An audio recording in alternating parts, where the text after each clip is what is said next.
Magandang umaga po sa ating lahat mga kabayan. Muli po tayong bumangon, nagpalakas.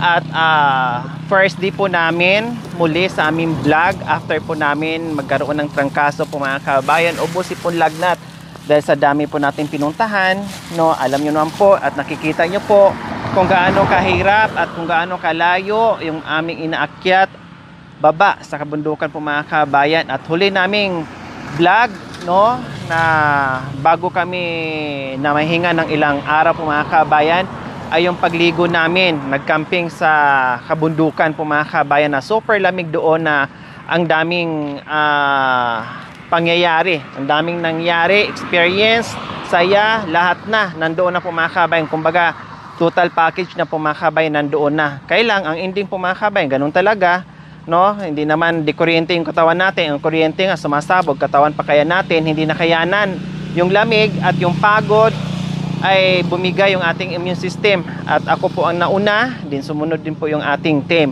So ngayon po mga kabayan, back to normal, no? Back to vlog po tayo ngayon mga kabayan. At nandito tayo ngayon kay Kuya Oming kasi sabi ko ayaw ko pang umakyat sa matatarik na kabundukan dahil baka mamaya mabina tayo. So ganun pa man, naging okay na at may kunting ubo-ubo na lang, kunti na lang. Tapos na yung antibiotic, yung mga gamot na niresita ng mga doktor, no? Niresita ng doktor po sa amin mga kabayan ay okay naman po. Grabe ang taba ng saluyot.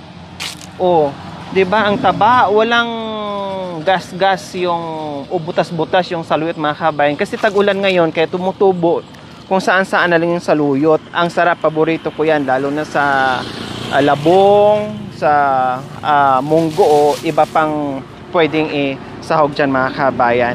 Okay, so ayan, nandito na tayo muli kay Kuya Oming. Mamaya na natin titingnan yung kanyang mga pananim. Anong dala mo, Jacoy? Bigas at prutas. Yes, tinapay. Bigas at prutas, tinapay, bukod dyan yung paboritong ulam ni Kuya Oming na sabaw. So, syempre, may budget Kuya Oming na 2,000. Galing yun kay Ate Daisy, no? Ay pinaabot sa atin, budget yon para sa ulam tuwing punta natin dito kay Kuya Oming. So, nabawasan na last time. So, ngayon bumalik tayo para lutuan na naman natin at bitbitan natin ang pangangailangan ni Kuya Oming. Okay, tara. Hi, Kuya Oming. Good morning po. Anong ginawa niyo po dyan?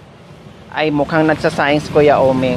Okay, tara. Pasok po Kuya Oming ha. Kumusta po kayo dito Kuya Oming? Mabuti naman. Wow, ang ganda naman ng sagot. Mabuti naman. Pero ito, ano nga ba ito Kuya Oming? Ha? Ano po ito? Ha? Alokbate? Ha? Alokbate? Natuyo na. So gugulayin nyo po? Ha? Ay, oo nga po mga kabayan, lokbati. Ayan may nakita ako dyan lokbati mga kabayan. Ang tataba. Ang gaganda ng tubo niya. So mamaya makikita din natin, sisilipin natin mamaya mga kabayan. Okay, so ayan, nadat na namin si Kuya Oming ay magsasaing siya. Okay, sige, magsaing siya. Tapos i-prepare natin yung ulam ni Kuya Oming. Okay, sige Kuya Oming, yung kanin. Tapos magluluto tayo ng ulam. And then magmerienda kayo habang inaantay nyo po yung ulam na gagawin namin, na lulutuin namin ha. Tapos may prutas na rin dito Kuya Oming.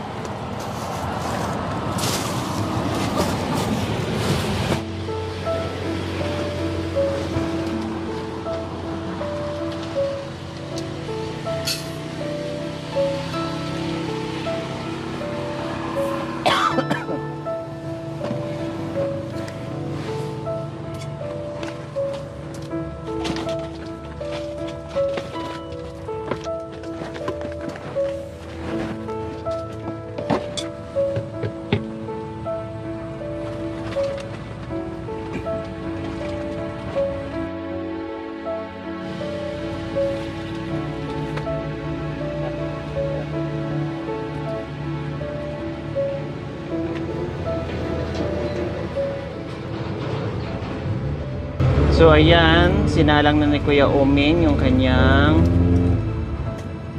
tanghalian.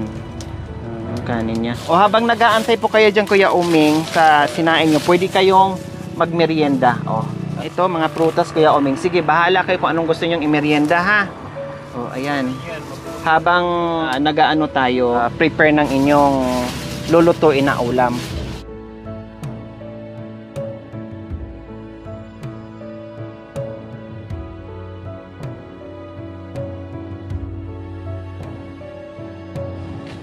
Kuya, yung wala dyan yung takip. Maliit ng ano, sirol ay kaldero. Baka nandyan.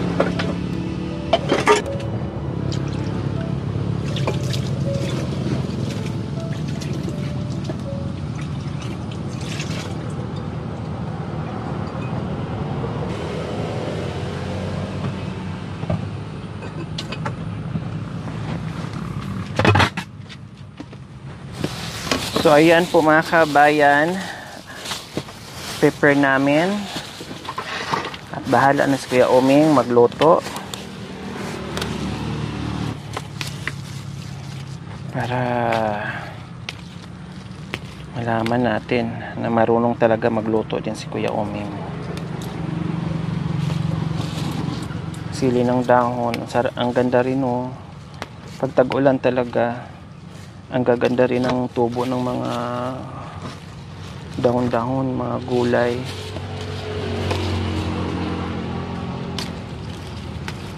Nung unang punta natin kay Kuya Oming, madam, nagluluto yun siya, di ba? Isda. O isda, naabutan po namin dito mga kabay. Nagluto siya ng isda at the same time, nagluto din siya ng karne. Nabigay sa kanya, manok. So, marunong. Magawa naman ng paraan ni Kuya Oming. Kaya siya muna ang magluto ngayon. Kuya Oming, kumusta po kayo? Anong trabaho niyo po ngayon? Anong ginagawa niyo po? Lupa. Anong ginagawa niyo po sa lupa? Tinatambak, pinapantay. Tapos, ano pa? So, pinapatag nyo po yung lupa, pinapantay nyo po, tapos binibigyan-bigyan kayo. So, ganyan po kasi ang ginagawa dito ni Kuya Oming mga kabayan. Yung mga nakakilala sa kanya, pinupuntahan, or minsan kasi naglalakad si Kuya Oming pag mayroong pinapagawa, halimbawa, nagsisibak ng kahoy, papatag ng lupa, nagdadamo, kung ano yung pwedeng iutos sa kanya, binibigyan, nagkakaroon siya ng pera po mga kabayan. Minsan, pinapawian siya ng damit, minsan pinapawian ng gamit, minsan binibigyan ng pagkain, ulam, kasi minsan kahit hindi kami naka-video mga kabayan o hindi naka-vlog, sinisilip at pinupuntahan namin dito sa Kuya Oming, kinukumusta namin. So makikita namin na may mga dala-dala siyang ulam, pagkain. So yun po yun, doon nanggagaling doon sa mga pinagtatrabahoan niya na kahit paano may tumatawag sa kanya, magpatrabaho ng ganito na kahit ano na lang na mabigyan din siya. So ganyan po, no, ang buhay ni Kuya Oming dito. Okay, yung prutas, Kuya Oming, kain po kayo. Maraming prutas. Sa inyo po lahat yan.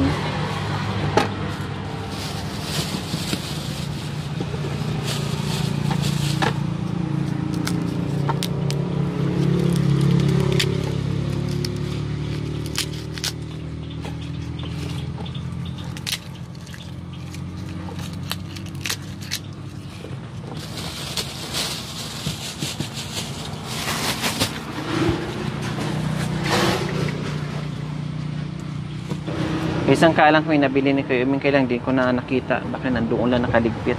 Kasi minsan si Kuya Oming, kahit bigyan siya ng bagong gamit, gamitin pa rin niya yung luma. Kumbaga, marunong din siya magsinop, no? Masinop din sa gamit. Yung kaldero nga, hindi nga malabas-labas yan kung hindi ko, ako una, nakagamit kumbaga, kung hindi ko pinalabas sa kanya. Kasi ginagamit pa rin niya yung luma niyang kaldero po mga kabayan.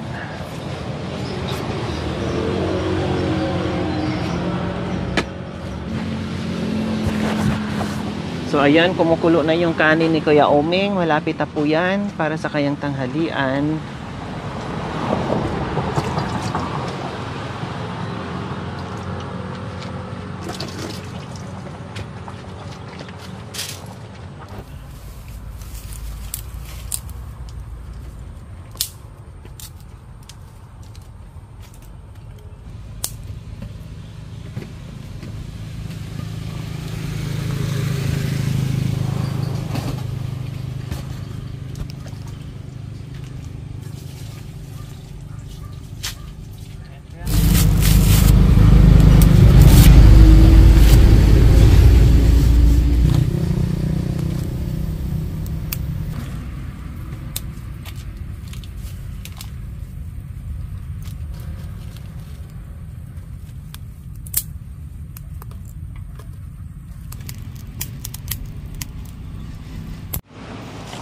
Ayan, magluluto na po si Kuya Oming. Tayo muna yung kanyang assistant ngayon.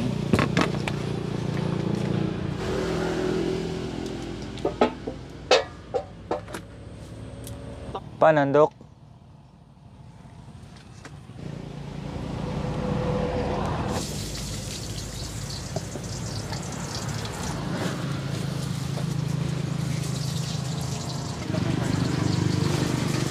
Ayan, ginisa na po ni Kuya Oming sibuyas bawang. Talagang napakagaling magluto nito ni Kuya Oming. Ilagay natin ng luwag yan, luya. Yan, ilalagay na ni Kuya Oming sa sayote. Yun ang bango, oh.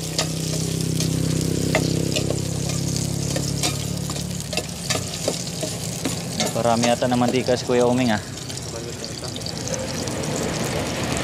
Bawasan natin ng mantika. Yan. Nilagay na natin yung manok. Hinugasan na po yan namin kanina sa bahay.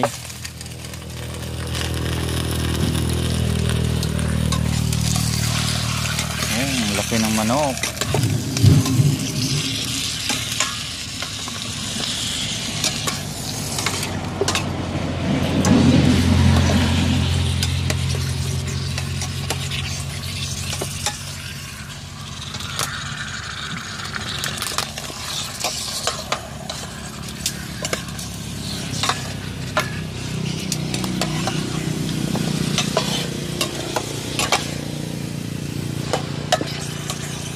Sarap nito, humigop ng mainit-init ng sabaw.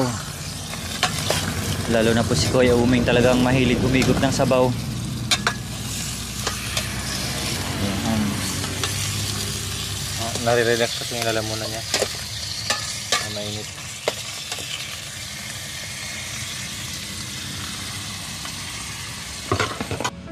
Yan, talagang napakahirap pag ganitong sitwasyon, no? Lalo na kapag mag-isa ka lang. Lalo na sa kalagayan ni Kuya Oming na hindi naman po makapaghanap buhay. Hindi mo alam kung saan ka kukuha ng pangkain mo. Kaya napakahirap. Buti na lang ay nadaanan ng Team Lore si Kuya Oming kahit paano ay makatulong tayo, no? May pambigas, pangkape. Ay malaking tulong ngayon sa kay Kuya Oming. At syempre, no, may mga sponsor din na gumagabay sa team na may provide natin sa kanila. Kaya malaking tulong din po yun. Kaya malaking pasasalamat namin sa mga kababayan natin na sa ibang bansa o kahit saan man na nagbibigay ng suporta sa Team Lore, na yun ay pinantulong din natin sa mga kababayan natin na kagaya ni Kuya Oming. Ito, napakahirap talaga. Talagang napakahirap mag-isa. Buti kung normal ka, nakapagsalita ng maayos, malakas yung katawan, si Kuya Oming po ay hindi nga po natin makakausap na maayos. Tapos sa kilos ni Kuya Oming talagang mahina na po. Kaya ang ginawa na lang, may kakilala nga si Madam Lore, kaibigan ni Madam Lore, nag-chat sa amin na isa din si Kuya Oming na kinukuha nila maglinis ng damo kahit paano makatulong din. Di ba, Madam? Oo, tama. Oo nga pala, mayroong nag-message sa amin na si Kuya Oming po, mga kabayan, ay kahit paano inuutusan gumawa, maglinis para kahit paano mabigyan ng pagkain at makatulong din, no? Kaya malaking bagay yung kay Kuya Oming. Hindi lang yon, marami pa dito. Kaya pag wala dito si Kuya Oming sa bahay niya, mga kabayan, matik po yon ay meron siyang ginagawa sa iba, no? Na magkapera siya at para makasurvive sa pang-araw-araw niyang pangangailangan. Ay, ano pala mga kabayan, naalala ko lang po pala, may nagsabi kasi bakit daw hindi natin pwedeng dalhin si Kuya Oming doon sa bahay ni Kuya Edward.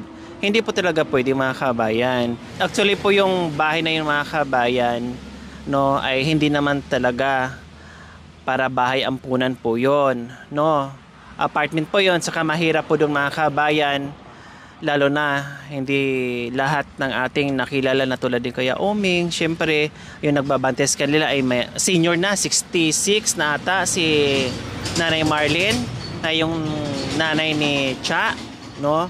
at babae pa, at may kasama din po may mga kasama din po mga kabay sa bahay na kung saan Mga apo po. no, may mga apo na kasama si Nanay Marlene, may babae, may lalaki, may mga maliliit pa.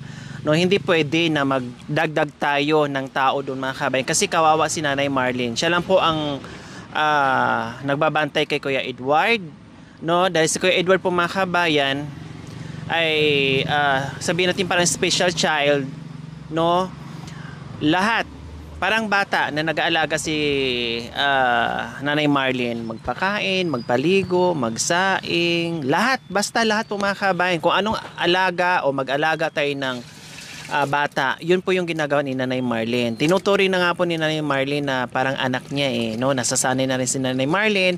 Tapos may pagkakataon pa na medyo nagwa-wild si Kuya Ronald, no, may mga sumpong minsan, mga ganyan, no, pero na-overcome naman po namin yung mga kabayan kasi hindi naman po parati. So ibig sabihin, mahirap po na dagdagan yung sitwasyon ni Kuya Edward doon na meron na namang aalaga si Nanay Marlene.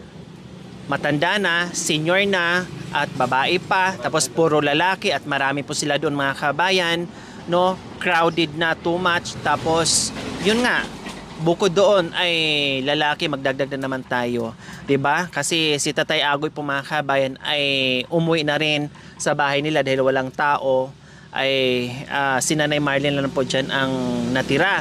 So ngayon mga kabayan, kung kinuha ko si Kuya Uming, tapos dumating ito ngayon na hindi inaasahan ni si Nanay Marlene ay may health problem, no, sa kasalukuyan po mga kabayan ay umuwi muna ng 1 buwan para continuous yung pagpapagamot niya, no, dahil malayo yung hospital sa kanila at makapahinga, at the same time makapahinga na rin para magpalakas kasi may sakit po si Nanay Marlene. So ngayon po mga kabayan, medyo mahirap, struggle nga po mga kabayan dahil si Cha, no, dalawa sila sa bahay at saka si Novelin ay nagtutulungan na lang talaga. Si Cha ay lagari yung ginagawa ni Cha kasi syempre nasa bahay, tapos tawid sa kabila dahil kami ay ang oras namin at panahon namin nasa vlog, nasa field every day. So wala talagang time, no, uuwi lang, matulog, mag-edit, mag-upload, relax ng konti, then back to field na naman po mga kabayan. So ganun po ang araw-araw na pangyayari. Kaya hindi po pwede si Kuya Oming dalhin ko sa apartment kung saan nakatira si Kuya Edward. Unless lang po siguro mga kabayan kung meron tayong foundation o meron tayong bahay ampunan na talagang naka-specific siya doon mga kabayan, pwede po. Hindi lang siguro si Kuya Oming ang maidagdag natin yung iba pa na kailangan ng shelter. As of now po mga kabayan, hindi po talaga pwede. Dahil bukod doon ay si Nanay Marlene lang at yung kanyang mga apo. Malay nyo po, mayawa ang Panginoong Diyos ay bigyan tayo ng pagkakataon na magkaroon tayo ng bahay ampunan o sa mga tulad nila na mga homeless, no, pagkaloob sa atin, why not? Sa ngayon, sorry po, hindi po talaga pwede. Okay? Yes. Ayos naman po yung sitwasyon niya dito. May pagkain naman. Tinanong nga po namin, nakatulog naman po siya ng maayos, nakapasyal-pasyal. Okay na po si Kuya Oming dito, no? At Importante may pagkain. importante may maayos na matulugan at may pagkain. Tsaka siguro pagdalhin natin to sa bahay, madam, hindi rin po masanay doon. No. Kasi sanay siya sa ganito. Opo, baka hindi rin magtagal. Kasi ganun po, may time na ganun, nasanay ka sa ayaw mo nang maingay, pasyal-pasyal ka lang. Tapos pagdating doon sa bahay, parang nabuboring ka. Tapos hindi lang yon, number 1, nahihiya ka makisama sa mga hindi mo kakilala. Kaya si Kuya Uming nga, umalis nga doon sa kapatid niya eh. Doon pa kaya sa atin. Kaya okay na si Kuya Uming.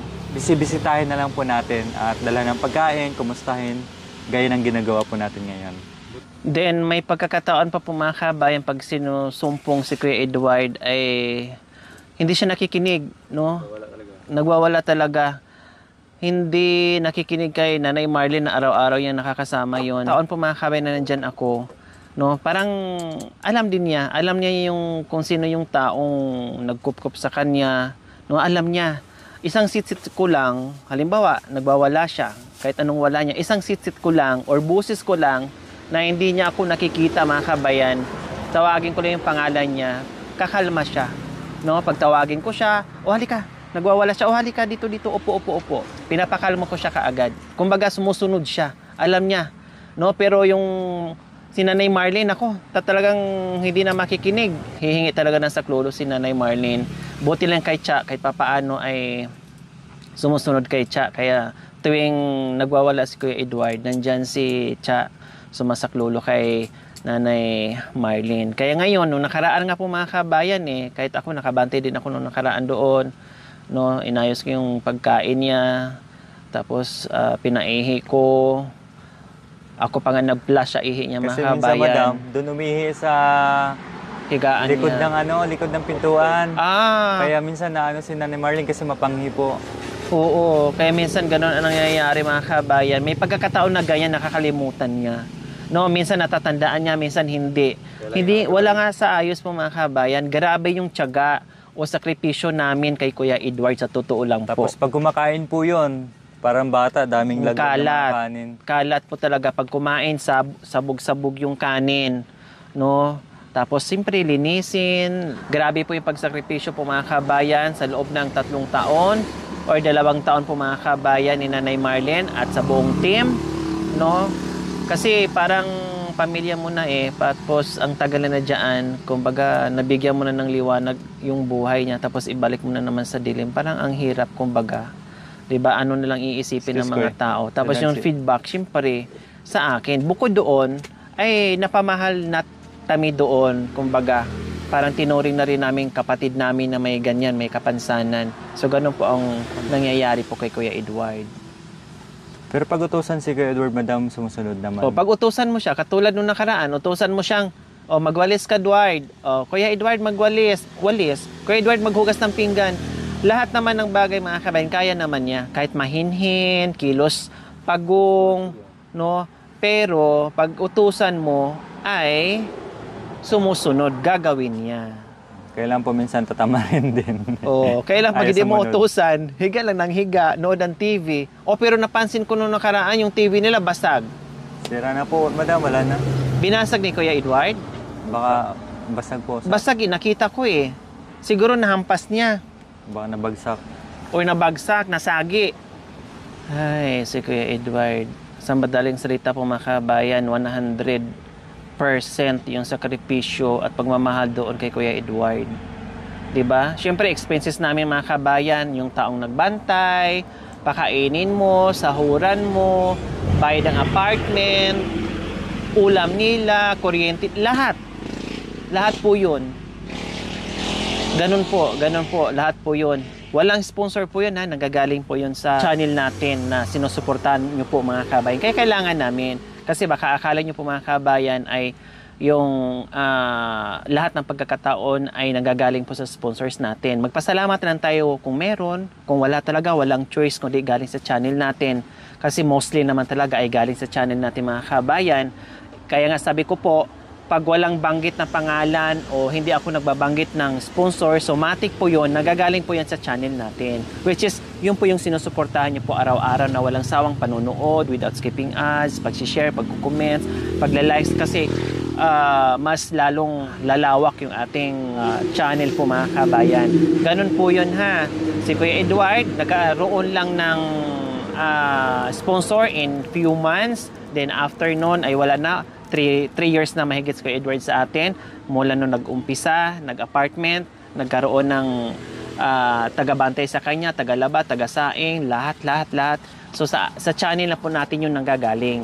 Baka isipin ng iba ay yung ginagawa natin ay puro naman tulong galing sa sponsor. Hindi po, mali po kayo. Tingnan nyo po ng maigi, isipin nyo po at analyze nyo po, no, yung mga bagay-bagay, no, bago tayo magkomento, i-analisa muna natin, no, kung paano, pakinggan muna natin ng mabuti, kung anong mga sinasabi, kung anong yung nakikita nyo, no, hindi lahat na nagbabanggit tayo o hindi lahat ay nagagaling sa sponsors natin. Buti nga ngayon mga kabayan, kahit papaano ay mayroong mga sobra-sobra yung gininto ang puso po mga kabayan, tulad ni shout out po kay Ma'am Lynn Macmillan from Warner Robins, Georgia, USA, no? Talagang walang sawang pagbibigay ng panggasolina natin, magugulat na lang ako mga kabayan. Bukod sa panggasolina, todo suporta sa adhikain natin, pambigyan ng ayuda, no? And then nakaalalay sa panggasolina natin araw-araw. Diyos ko po, highly appreciated po yung mga kabayan dahil nagagasolina tayo everyday from Rosales to Kabundukan, Pampanga po mga kabayan ay 2 to 3,000 a day. Per day po yung mga kabayan, hindi po per week. Per biyahe. No, per biyahe. Balikan, 3,000. Mabayad yung expressway. Diba? Magbayad pa tayo sa expressway na almost 1,000, mga kabayan, sa toll fee. Almost 1,000. So imagine, 4,000 a day. Then, kain pa natin. Tapos bigay pa tayo sa mga nag-aalalay sa atin. Tour guide, sa mga tao na nakakasalubong natin behind the camera. So saan po yun nanggagaling po mga kabayan? Siyempre, sa channel ni Madam po mga kabayan. Yun po yung mga expenses o other expenses natin na hindi po nakikita sa camera, behind the camera. Pero yun po yung kalaki, yung expenses na lumalabas araw-araw na nanggagaling po sa channel. Kaya salamat po talaga doon sa mga taong hindi lang si Ma'am Lynn Macmillan ang nagbibigay ng panggasolina, yung iba pa, di ko pa nabanggit, no? Marami.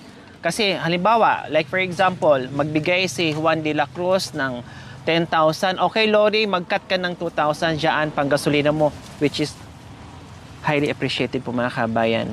Kahit papaano ay makaminos kami ng gastos o panggasolina namin.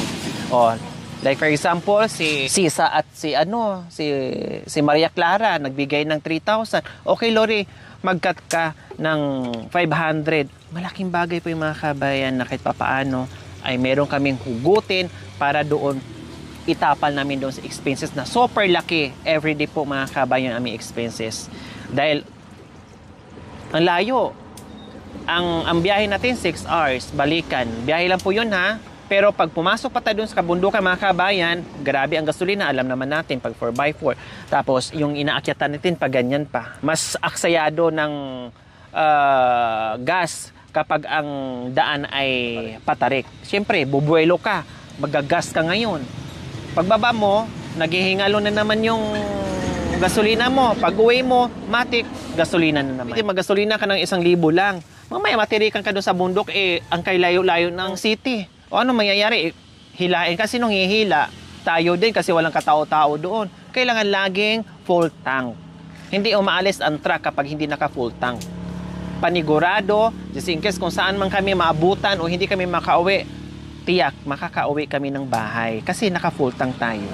Ganon po mga kabayan. Sinasabi ko lang, hindi ko kinikwenta, no? Sinishare ko lang, no, para maintindihan ng iba na medyo maiksi ang pag-uunawa, na akala nila ito na lang ang ginagawa namin, akala nila inasta na lang namin sa sponsor, akala nila wala na kaming nilalabas sa bulsa namin. Mas malaki yung nilalabas namin galing sa bulsa, galing sa channel, sa araw-araw naming pagbablog.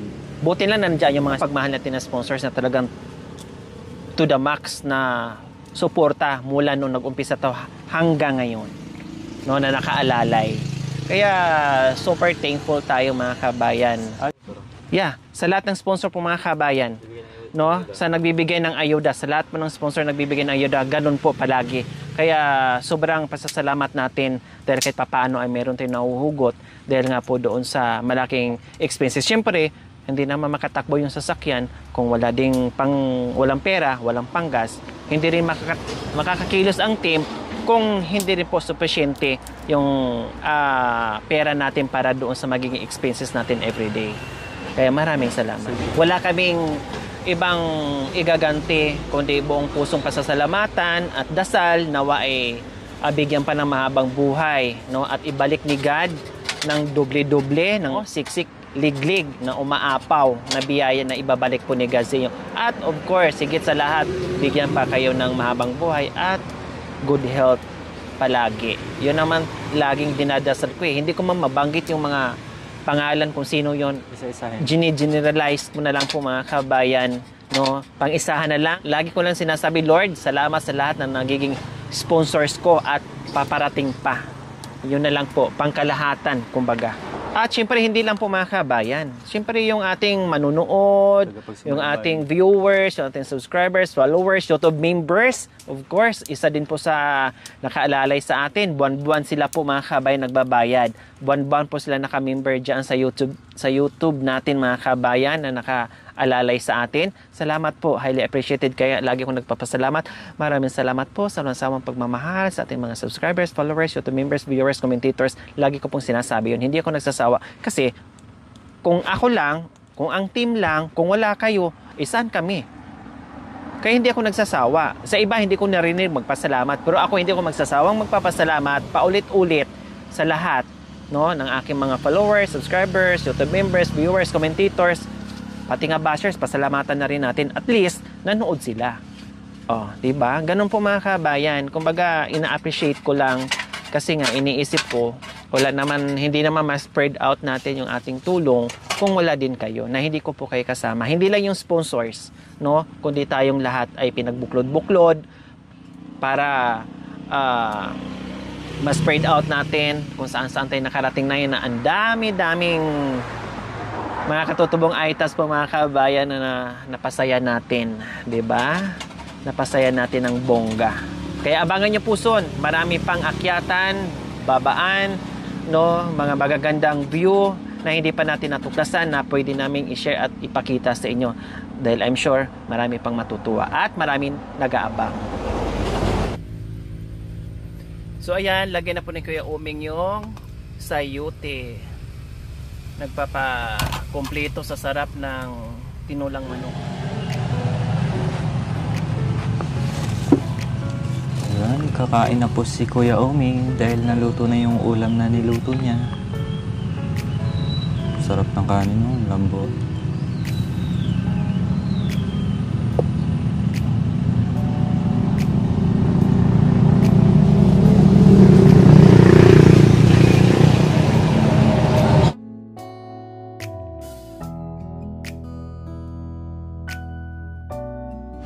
Ito, sarap yan Kuya Uming.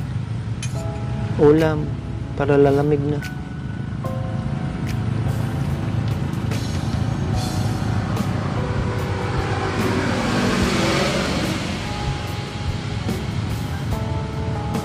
Diretso doon. Ulam nga eh, ulam.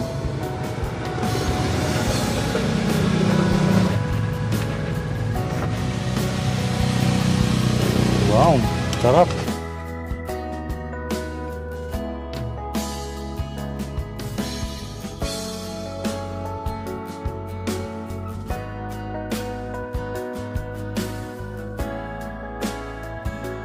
Anong gusto niyo pong ulam sa pagbalik namin, Kuya Uming?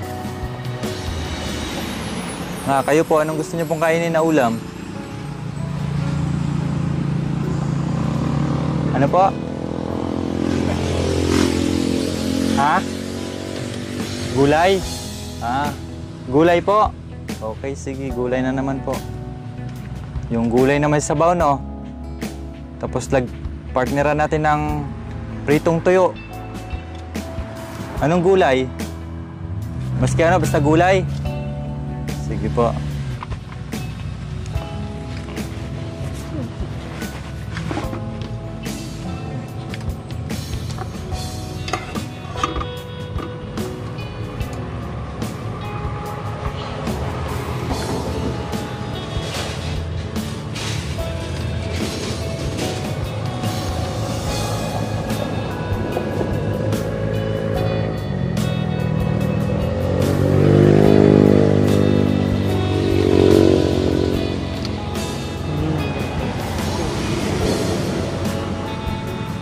Sabaw.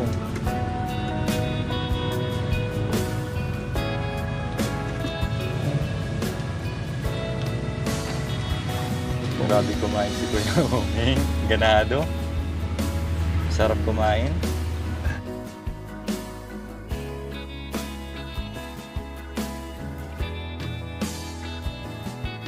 Napadalawang dagdag na yung si Kuya. Pangalawa na yan.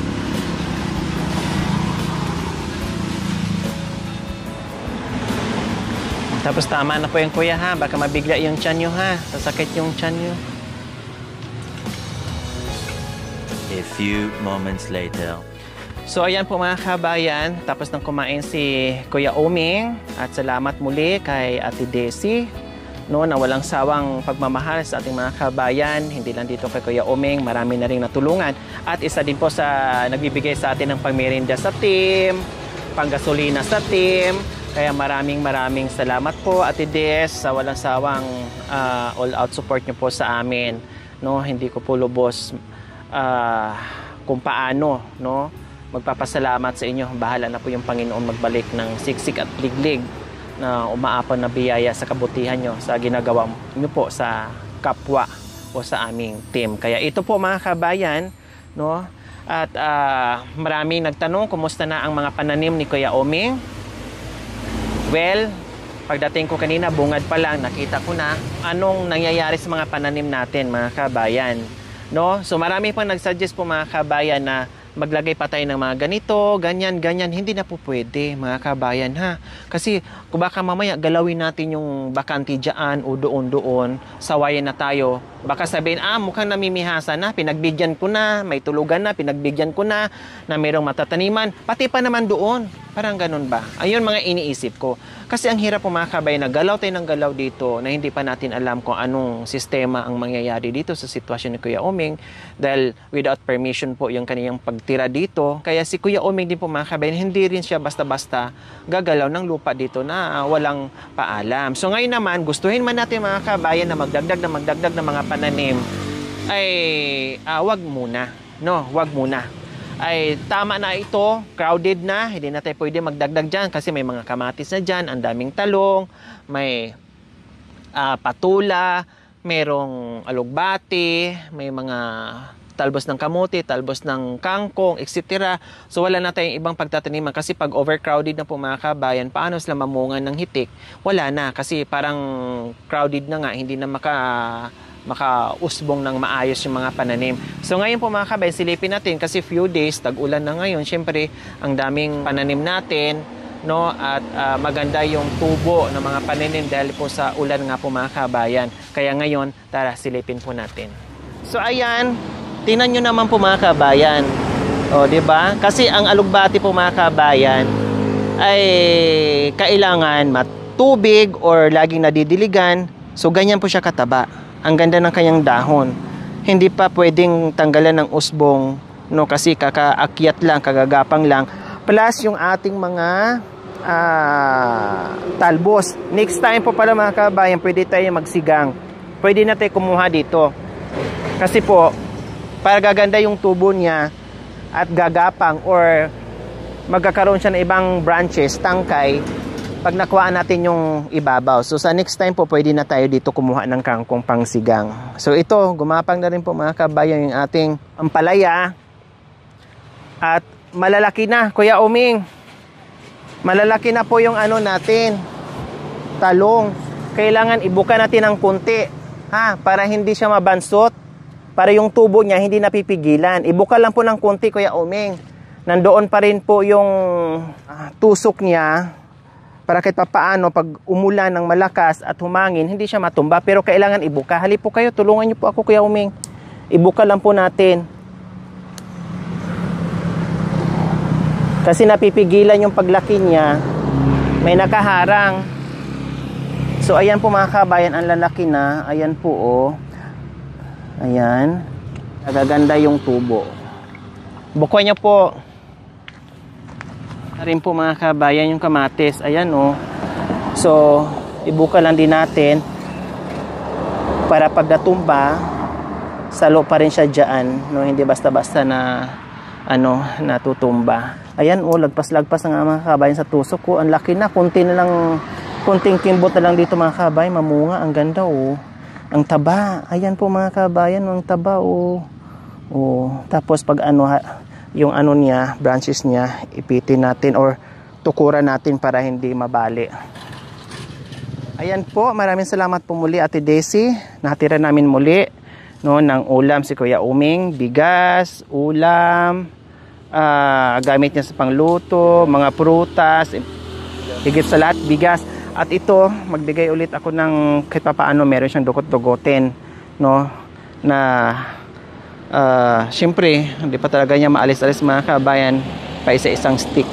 Kaya ito niya, halimbawa, maubusin yung lighter niya kasi binigyan na namin ng bagong lighter or puspuro, no, meron siyang madudukot kung anong bilhin niya na kailangan niya. Kuya Uming, ito po.